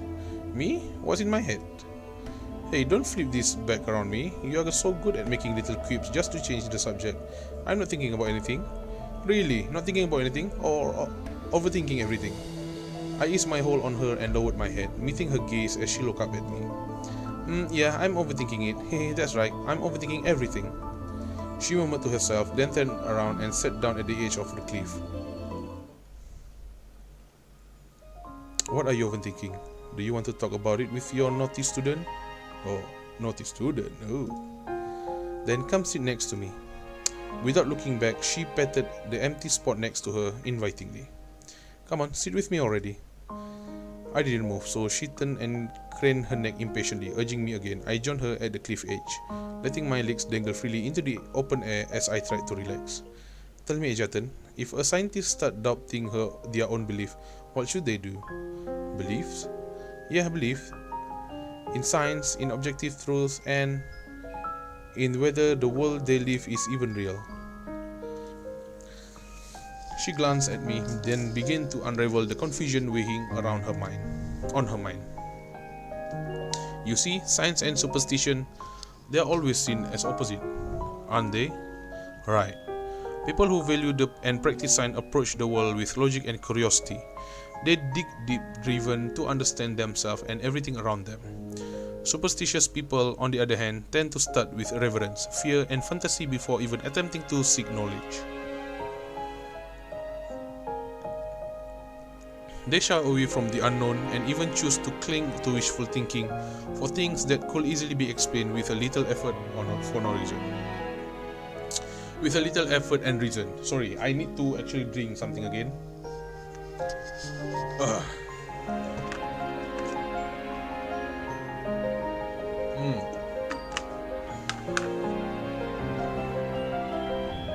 The BGM is so nice. I like it.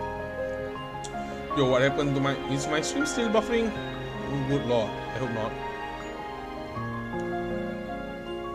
Or is it my internet? Oh, god damn it.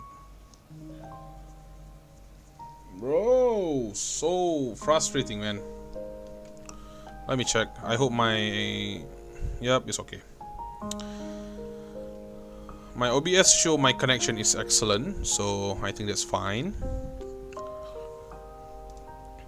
They'll even go so far as to make up elaborate rituals and stubbornly follow them, convinced this will protect them from misfortune or bring good fortune. By that logic, scientists and the superstitious are fundamentally different. The lines between them should be clear, right? La di da di da. Wait a second. Okay, now that's on. Let me put it on 720. Is it fine? Yeah, that's fine. Why is it the wait a second. Okay. Nope, I cannot. Apparently. Nope. Just throw it off like nothing matters anymore.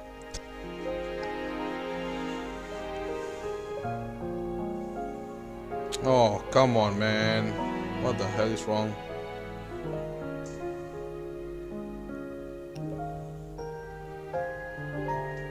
There you go. Nice. Alright. Looks cool. Looks good. I think it's my connection. Nice. For someone like me, superstition should be demystified, explained and snuffed out completely. That's just how it should be. But now, I'm not sure anymore. Since we set out, made our way here, and encountered debating border fog. No, maybe it started even before that. Back in Containment Zone Aleph in Yerus and in New Hentiro, during my post-mission analysis for those large-scale operations, I saw how the locals live. That's true, we actually interact with the locals a lot in those stories. But this time, it's so much clearer and stronger. It left me with a question I cannot shake. Why is it that, even though we are all living in the same world, our understanding of it can be so vastly different? Of course, I've heard of the curse of knowledge, that once you've learned something, you can never truly unlearn it. That knowing changed you forever. But this isn't about bias or perspective. What I don't understand is, why does the same world appear so different to me and my colleague in the lab compared to how it seems to these people? Science teaches us to question everything, to approach the unknown with insatiable curiosity and a relentless drive for knowledge. But that curiosity, it doesn't come from the science itself, it comes from being alive. As long as someone alive, they should naturally want answers, real answers. In other words, we should all be curious by nature, shouldn't we? We should all want to learn, to know, but these people, they have faith in things that to us are so transparent we can see through them at a single glance. Right, faith. Their faith is so strong that it made me start doubting myself. Could it be that I'm the one who's wrong? I watched her body as her body language, tone, and expression shifted from firm resolve to hesitant uncertainty. I knew that, even if I had to say something entirely off the mark, I could not just stand by and do nothing. Meeting her gaze, I gave her my answer. Everyone has to find their own way of living, deciding what to believe in, what helps them to survive. Maybe it's never about being right or wrong. Oh, what are you saying? It's never about being right or wrong? Wait, you're playing word games, Jatan? Her instinct was to cling to her own understanding, but the thoughtful nature she could not suppress quickly took over. If we go with your theory, then wouldn't science just be another kind of faith? Well, maybe I should rephrase. What I mean was... No, hold on, let me think this through on my own. If scientific is a type of faith... If science is a type of faith... Ha ha ha ha ha ha. I cannot do high-pitched laugh. I'm sorry. I apologize. I get it now. It's actually true. Yeah, it makes sense. Ha ha ha ha. She didn't give me a chance to argue. Instead, she dove headfirst into her own thought and analysis, quickly arriving at her own conclusions. What's so funny? I'm laughing at myself for being so stupid. Professor Frisha is such a dummy, an idiot who belongs locked up in her lab. It will serve me right if I never grow tall. Frisha, don't say that. You don't have to pretend. No, really, I'm not pretending. I actually get it now. Think about it. People need an ethos to live by. An ethos is like an all-encompassing framework for our desires. The fuel that drives everything we do, right? And no matter what we do, we face challenge. Even something as basic as eating takes effort. Oh, it's a metaphor, okay? Even something as basic as eating takes effort to chew and swallow. Without that drive, people will just become lazy, lock themselves away, and drift through life without purpose. I need something to actually... Oh, never mind. The harder the challenge, the stronger your ethos has to be pushed through it. And scientific research is one of the hardest challenges of all. Or maybe I should say it has no endpoint, no finish line. That is actually true. I can dig behind that. So, as a scientist, Frixia Ignis, I need a strong and unwavering ethos to keep myself going. And an ethos like that can only come from faith, the most unshakable, resolute kind, which means I can think of science as my faith. I'm not a weirdo, and they are not lunatics. We're all the same, aren't we? Wow, it seems like Professor Frisha ready to launch a new lecture series. Theoretical research with Heimdall, Master of Logic. What do you think? Master of Logic? There you go again with your nonsense, Jatan. Laughing. Right. Laughing, she gave me a playful punch before leaning back and letting her body rest against the ground. Faith, this ball. Yeah.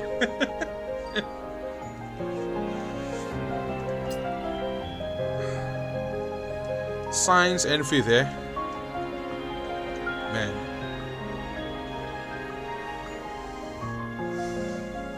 It's usually the other way around, where people who used to have faith always ask about the scientific stuff, and now this time I am watching like a scientist that doubt about the science itself and start believing in faith.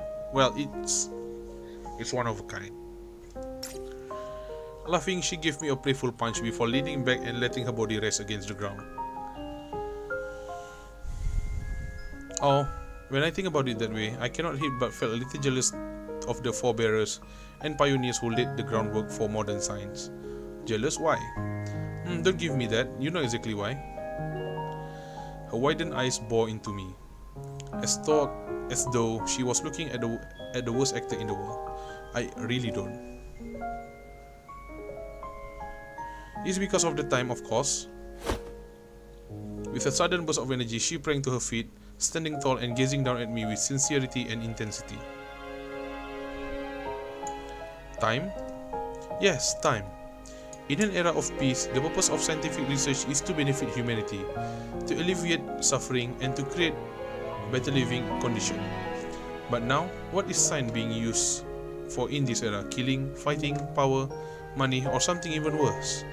No, wait, hold on. People who exploit their status and talents as top scientists to serve the wrong cause have fundamentally strayed from the right path. What if I've strayed from the right path too? She cut me off, her words shattering the light-hearted atmosphere we shared moments ago. What lingered wasn't tension but an ambiguity that was difficult to define. I could not help but rise to my feet as well, meeting her gaze as I searched her serene expression for a truth that always seemed just beyond my reach. You haven't, Frisha. The Frisha I know will never do that. That's why I just call myself an idiot. Oh, she's blushing. Her smile was so genuine, so sincere, that it only deepened the mystery of her thoughts. There's this cruel world, relentless enemies, companion who keeps growing stronger, and then there's me, just running in place. What? Am I not allowed to make mistake? To lose my cool? To be blinded by things I truly want?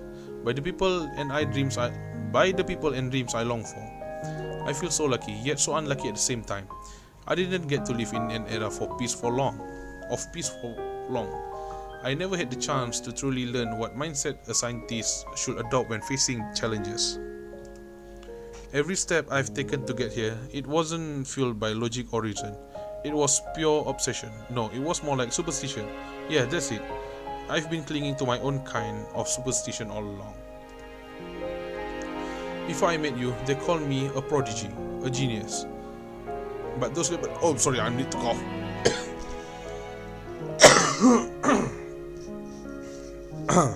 There you go.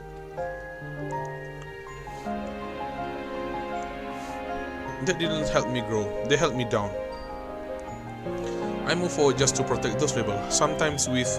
Oh god, sometimes with what? Sometimes with happiness, sometimes with pain. And then I met you. Let's just say that after we met, I learned something important. Some answers only come with time. Through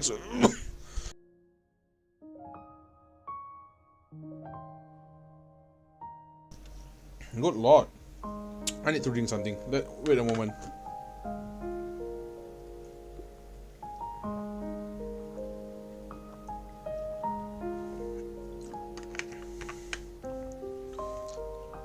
Oh, super refreshing.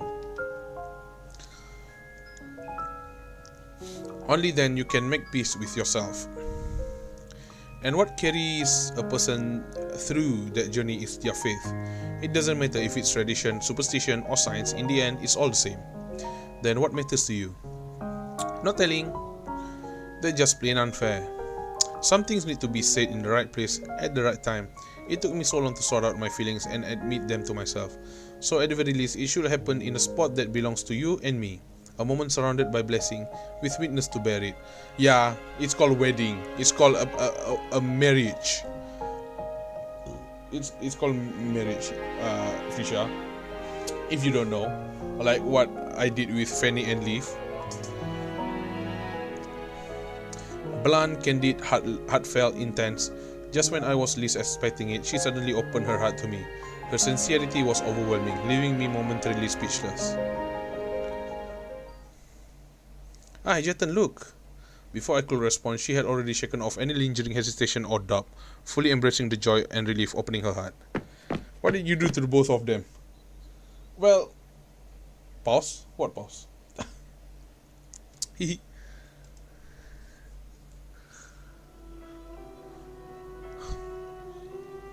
Who you mean both of them? Leaf and Fanny? No, just, it's a gradual, feeling and stuff. So, yeah.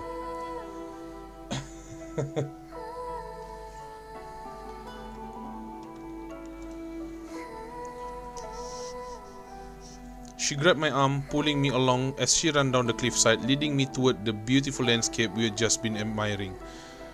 A beauty pure, timeless, and breathtaking. How nice. How nice. Even though it's just single ray of sunlight breaking through, it feels so warm. Bombastic side. So, you are happy now, aren't you, Frisia? Of course I'm happy. How could I not be? I'm surrounded by sunshine right now. Oh my god. So beautiful. Let me just screenshot this. There you go. Okay. Over there, the sun rolls in the sky. While here, you reign over my heart. Oh, there you go. There you go. The BGM is so nice, man.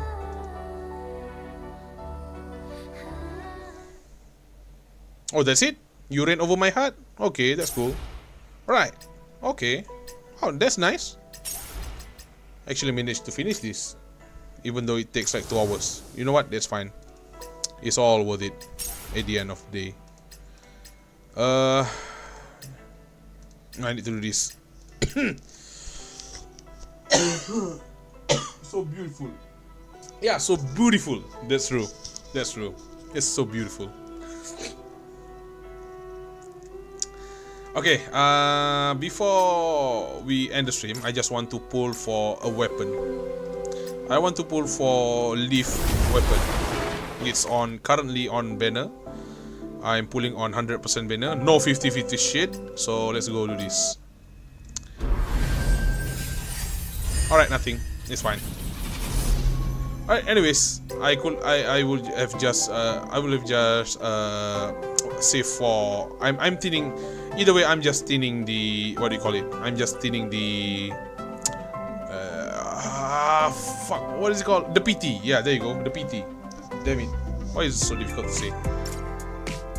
You're gonna say something? Oh, you like the choker?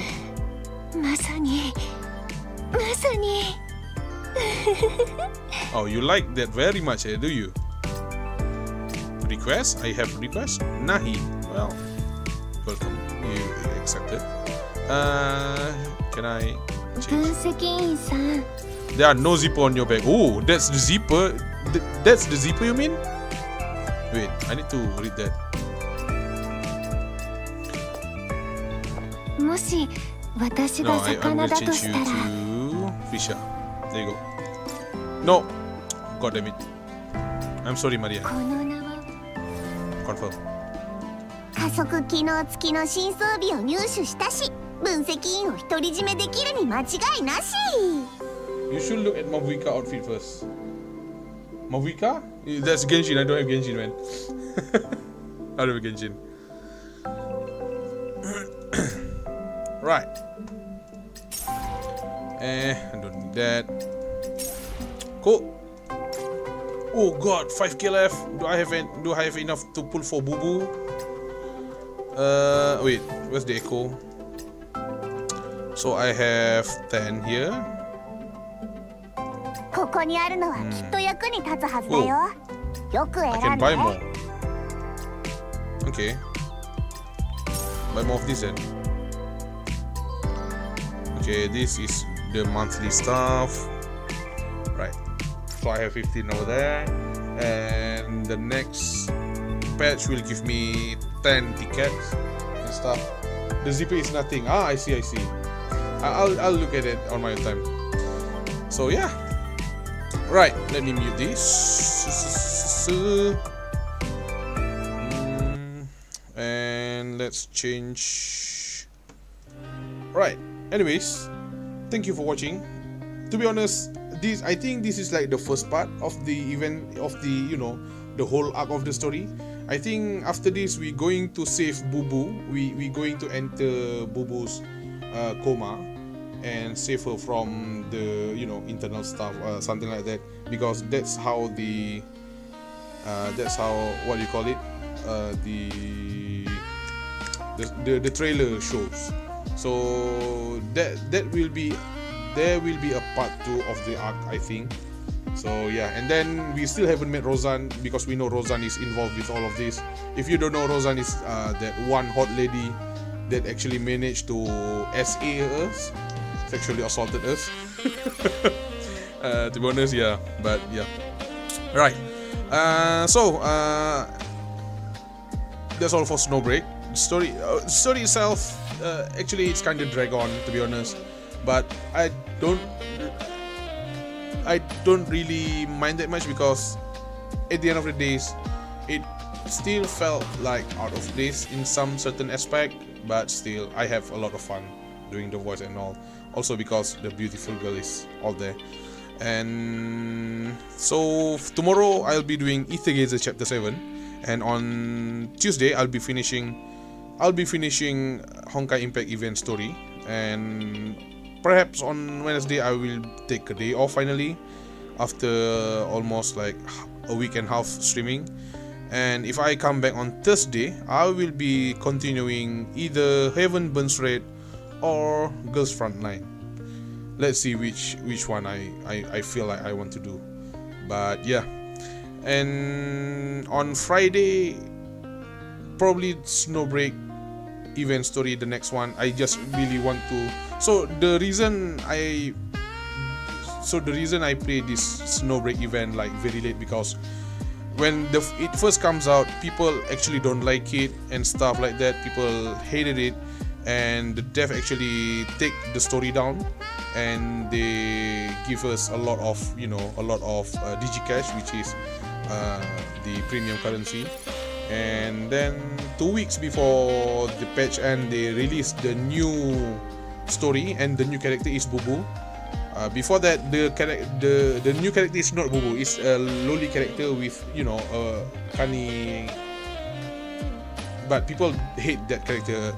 I find that character actually very, very beautiful too. But you know what? We get Bubu. Big boobs wins. So yeah. Anyways, thank you for watching. This has been great. So yeah. I hope you guys have a good night. And tomorrow, I hope you guys have a good day tomorrow. This has been Catch Time. See you guys next time. Good night. Take care. Stay safe. And bye bye.